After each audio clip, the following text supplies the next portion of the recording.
Nice day. Yeah. Hello. Hello. Nice to meet you. I'm Ray. I'm good. Nice to meet you. So here is one of their cars. Yeah. Is something left of this car that is really Nissan powered? The exterior, we sometimes regret not having started with a Suburban because almost all American internals now. It's a 6.5 GM diesel, like we have in the Humvees. Okay. Yeah. Fully mechanical. We removed the electrical stuff. Yeah. The stuff that goes wrong. And pretty much the transmission and axles and everything has been upgraded to support this terrain that we. It looks really cool. It's literally face height. We can give it a lot of grief, and it'll forgive She it. just laughs at it.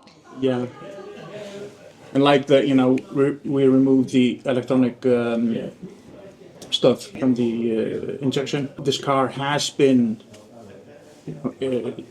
like this deep in water Yeah. for an extended period of time.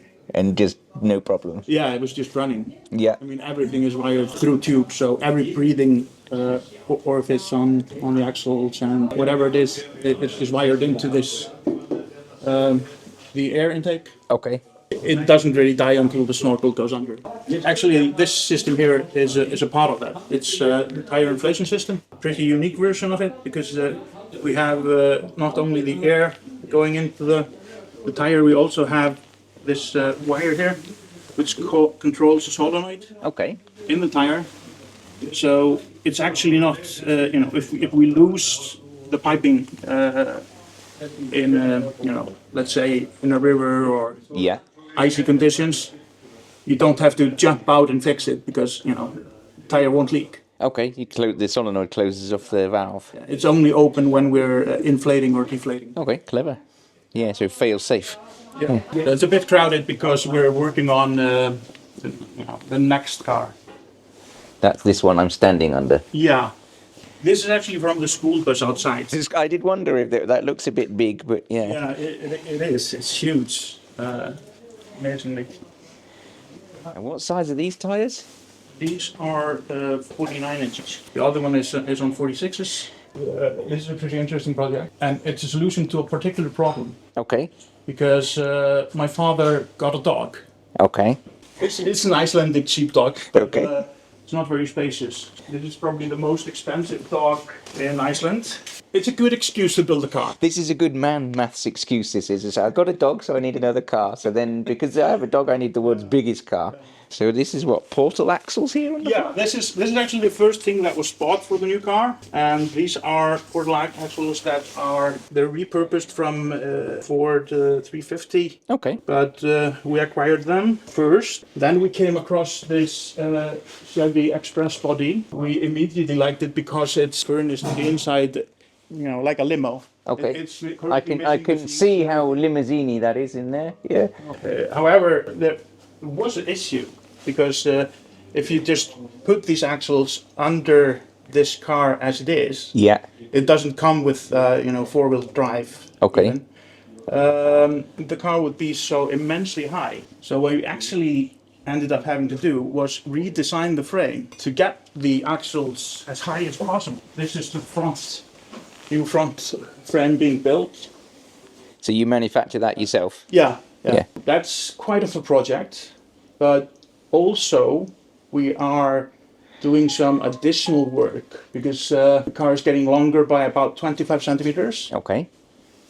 And we're going to do a wide body on the front, kind of by just cutting the front in half and making it wider. Okay, you literally split it in two. Yeah. Yeah. So I have some pictures of that in 3D renders in the computer. I can show you later. And how long do you think it takes you to finish it?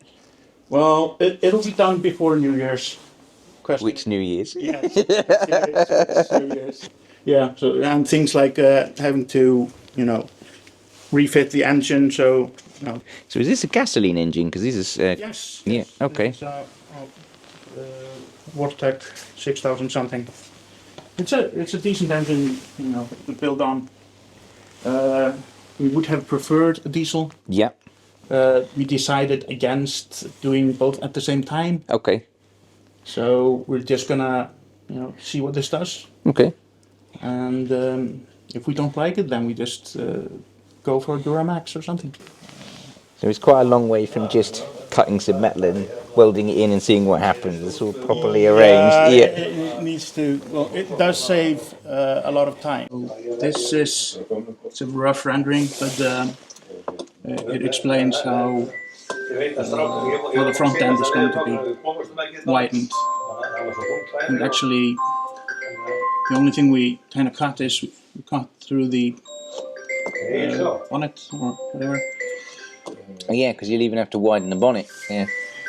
Yeah, This is- but that means we don't have to build out fenders for the tires. Okay. Yeah, you just and we just stretch get everything more- over yeah. the top. Yeah. You just get more space. And this here is actually a part that I'm going to 3D print. Yeah.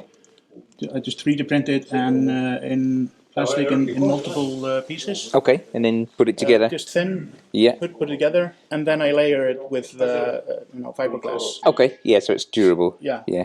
But I get the shape from the Yeah, from the 3D rendering. design. So it's gonna look